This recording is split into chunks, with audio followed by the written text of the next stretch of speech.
पूरी दुनिया में सुपारी उत्पादन के मामले में भारत पहले स्थान पर कायम है। आंकड़ों के मुताबिक तकरीबन पूरी दुनिया का 50% सुपारी उत्पादन भारत में ही होता है। एक बार इसकी खेती करने के बाद आप लगातार तकरीबन 70 साल तक मुनाफा कमा सकते हैं। सुपारी की खेती किसी भी तरह की मिट्टी पर की जाती है। देश में सबसे ज्यादा सुपारी की खेती कर्नाटक में होती है। इस वीडियो में हम जानेंगे कि कैसे और क्या होती है सुपारी की पूरी प्रोसेस।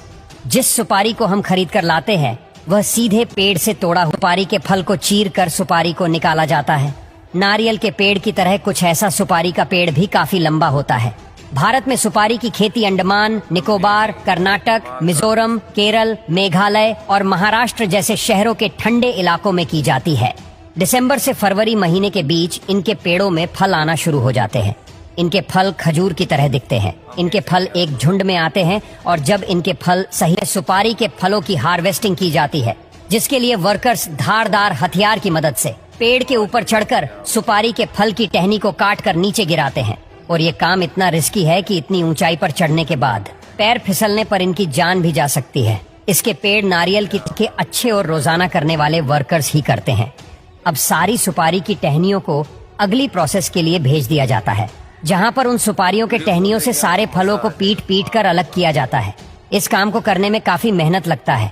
उसके बाद एक एक करके सारे फलों को छीलकर फलों के अंदर से सुपारी, क्योंकि एक छोटी सी गलती इनके हाथ काट सकती है, इसीलिए यह वर्कर्स हाथ में चमड़े के ग्लव्स को पहनकर इस काम को कहते हैं, ताकि सुपारी के फल को छीलते समय इनके हाथ कटे नहीं। यहाँ पर लगभग 100 से भी ज्यादा वर्कर्स काम को करते हैं।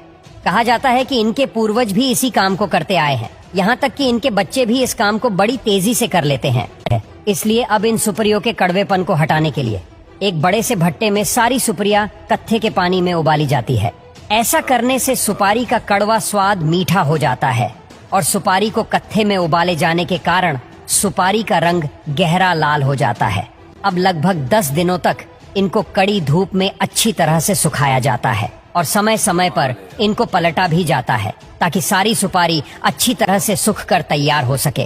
अब सारी सुपारी सूख जाने के बाद कुछ महिलाएं वर्कर्स इनमें से खराब सुपारियों को छांट कर अलग करती है और अब इन तैयार सुपारियों को गुटखा बनाने वाली फैक्ट्रियों में भेज दिया जाता है, जहां इनको छोटे छोटे टुकड़ों में बांटकर इनसे गुटखा बनाया जाता है।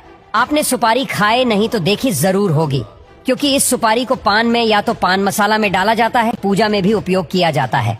और कच्ची सुपारी चबाना हमारे इम्यून सिस्टम के लिए काफी फायदेमंद होता है।